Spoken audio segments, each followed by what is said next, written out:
और अब बुलेटिन में बात कर लेते हैं बीजेपी के मिशन राजस्थान की। देखिए, बीजेपी का आज संकल्प पत्र जारी होगा और राष्ट्रीय अध्यक्ष जेपी नड्डा जारी करेंगे ये संकल्प पत्र। बीजेपी के मीडिया सेंटर में एक कार्यक्रम का आयोजन किया जाएगा जिसमें इस संकल्प पत्र के बारे में खुलासा होगा। प्रदेश अध्यक्ष सीपी जोशी, केंद्रीय मंत्री अर्जुन राम मेघवाल, चुनाव प्रभारी प्रहलाद जोशी और प्रभारी अरुण सिंह इस दौरान मौजूद रहेंगे।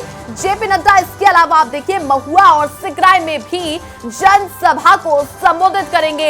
ये देखिए, जेपी नड्डा का महुआ और सिकराय का जनसभा के संबोधन करने का भी कार्यक्रम है। और देखिए, यहाँ पर कांग्रेस पार्टी ने बढ़त हासिल की थी 2018 के चुनावों में और इस क्षेत्र को बीजेपी में भाजपा में बनाने के लिए जनसभा को संबोधित करने के लिए जेपी नड्डा महुआ और सिकराय में पहुंचेंगे। विशाल जनसभा का आयोजन किया गया है, तमाम तैयारियां कर ली गई है। तो देखिए, संकल्प पत्र जारी करने के बाद उसके बाद में जाएंगे महुआ और सिकराय, जहां पर जनसभा को जेपी नड्डा संबोधित करेंगे। बीजेपी प्रत्याशियों के समर्थन में जोश भरेंगे जेपी नड्डा। पिंटू सिंह मेरे सहयोगी तमाम जानकारियों के साथ जुड़ चुके हैं। पिंटू, देखिए, जेपी नड्डा आज मिशन राजस्थान पर है, कई सारे यहां पर उनके महत्वपूर्ण जो संबोधन है देखने को मिलेंगे, सुनने को मिलेंगे। इस बीच में सबसे पहले संकल्प पत्र जारी करेंगे, पूरी अपडेट।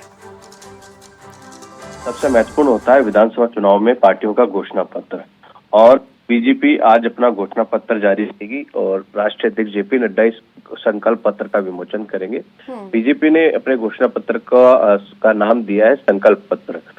ये वो घोषणाएं होती है जिनके सहारे चुनावी वैतरणी में जाया जाता है। प्रदेश की जनता से या यूं कहें कि मतदाताओं से उनको कहीं न कहीं लुभाने की कोशिश की जाती है। उनको कहा जाता है कि अगर हम सत्ता में आते हैं तो हम ये जो काम है वो हम सत्ता में आते ही करेंगे। तो वो तमाम जो घोषणाएं हैं वो आज पार्टी की तरफ से होगी। ये आधिकारिक घोषणा पत्र में जो होती है, आजकल तमाम पार्टियां उनको अपना एक पत्र सरकारी दस्तावेज के तौर पर मानती है और कोशिश होती है कि उस घोषणा पत्र के अनुरूप ही तमाम जो काम है उनको अगले 5 साल में किया जाए। बीजेपी का जो मीडिया सेंटर है उसमें 10:30 बजे का संकल्प पत्र विमोचन का कार्यक्रम रखा गया है। जेपी नड्डा इस संकल्प पत्र का विमोचन करेंगे और केंद्रीय मंत्री अर्जुन राम मेघवाल, जो इस संकल्प पत्र समिति के संयोजक थे, जिनके निर्देशन में, जिनकी देखरेख में ये संकल्प पत्र तैयार किया गया है, वो मौजूद रहेंगे। प्रहलाद जोशी जो चुनाव प्रभारी हैं वो मौजूद रहेंगे, प्रदेश अध्यक्ष मौजूद रहेंगे, अरुण सिंह मौजूद रहेंगे, नेता प्रतिपक्ष राजेंद्र राठौड़ रहेंगे, केंद्रीय मंत्री गजेंद्र सिंह शेखावत से तमाम जो पार्टी के बड़े नेता है वो यहाँ पर मौजूद रहेंगे। और खास तौर पर पिछले 2-2.5-3 महीनों से लगातार अर्जुन राम मेघवाल तमाम जो अलग अलग वर्ग है उनसे सुझाव ले रहे थे, उनसे संवाद कर रहे थे और सभी वर्गों और तमाम जो लोग हैं जो अलग अलग संस्थाओं से जुड़े हुए हैं, संगठनों से जुड़े हैं, उनसे भी सुझाव लिए गए। उनके बाद आज ये घोषणा पत्र तैयार किया गया है और घोषणा पत्र पर निगाहें सभी की रहती है, जनता से लेकर अपने जो प्रतिद्वंदी पार्टियां रहती है, पॉलिटिकल पार्टीज रहती है, उनकी भी उस पर नजर रहती है कि क्योंकि मतदाताओं को लुभाने के लिए सबसे ज्यादा ऐसी बातें करना, ऐसी कोई घोषणाएं करना जिनसे एक बड़ा वर्ग कहीं ना कहीं प्रभावित होता है। कई बार होती कि वादा किया जाता है कि हम बेरोजगारी भत्ता देंगे, किसानों का कर्जा माफ करेंगे और उसका कहीं ना कहीं पॉलिटिकली फायदा मिलता है।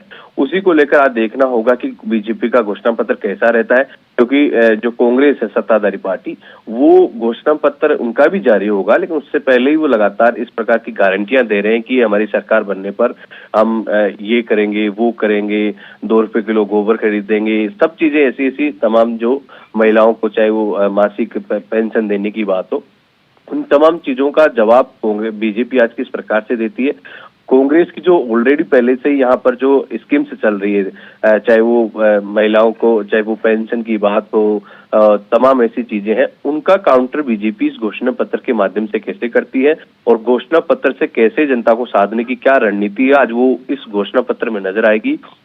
घोषणा पत्र जारी होने के बाद जेपी नड्डा पूर्वी राजस्थान में दौसा में 2 बड़ी सभाएं करेंगे, महुआ में और सिकराय में उनके सभा का कार्यक्रम है। उसके बाद में वो यहाँ पर जयपुर लौटेंगे और शाम को दिल्ली के लिए रवाना होंगे। जी पिंटू, क्या लगता है संकल्प पत्र में यूपी और एमपी की तर्ज की कोई झलक देखने को मिलेगी? देखिए, निश्चित तौर पर क्योंकि एजेंडा जो होता है पार्टी का वो नेशनल लेवल पर होता है। अभी कांग्रेस का जो कोई सी भी घोषणा हो, वो जहां पर कांग्रेस शासित राज्य हैं, चाहे छत्तीसगढ़ हो, हिमाचल हो और राजस्थान हो, सब जगह सेम सी स्थिति होती है। तो कहीं ना कहीं बीजेपी की भी निश्चित तौर पर जो नेशनल लेवल पर एजेंडा सेट होता है वो सभी राज्यों में लागू किया जाता है। हालांकि अलग अलग राज्यों की अलग अलग स्थिति होती है, लेकिन कहीं ना कहीं मध्य प्रदेश और छत्तीसगढ़ में जो घोषणा पत्र अगर बीजेपी ने जारी किया था उसकी झलक राजस्थान में भी देखने को मिलेगी।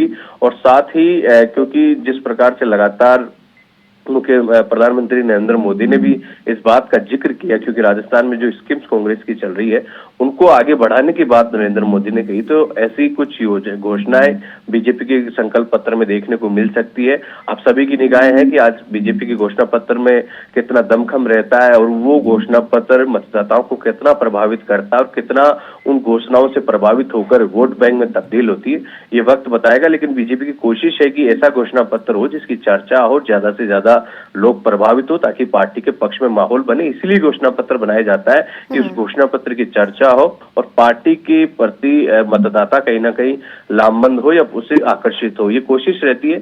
इसीलिए बीजेपी ने सभी वर्गों से, सभी संगठनों से अलग अलग तरीके से सुझाव लिए हैं। उन सुझाव के आधार पर घोषणा पत्र बनाने का दावा किया गया था। अब घोषणा पत्र जारी होने के बाद ही पता चलेगा कि क्या वास्तव में लोगों से जो सुझाव लिए गए थे उसकी तर्ज पर ही घोषणा पत्र बनाया गया है। ये 10:30 बजे जब घोषणा पत्र का, संकल्प पत्र का विमोचन होगा तो सब तस्वीरें सामने आएगी। जी चलिए, बहुत शुक्रिया पिंटू तमाम जानकारियां साझा करने के लिए। तो देखिए, बीजेपी के राष्ट्रीय अध्यक्ष जेपी नड्डा आज जयपुर में संकल्प पत्र की घोषणा करेंगे और संकल्प पत्र में क्या कुछ मुद्दे बीजेपी उठाएगी ये देखने वाली बात होगी। तो देखिए, राजस्थान में बीजेपी पार्टी ने संकल्प पत्र जारी करने के लिए बड़ी तैयारी कर ली है और इसका विमोचन आज किया जाएगा, जो तस्वीरें हम आप तक पहुंचाते रहेंगे।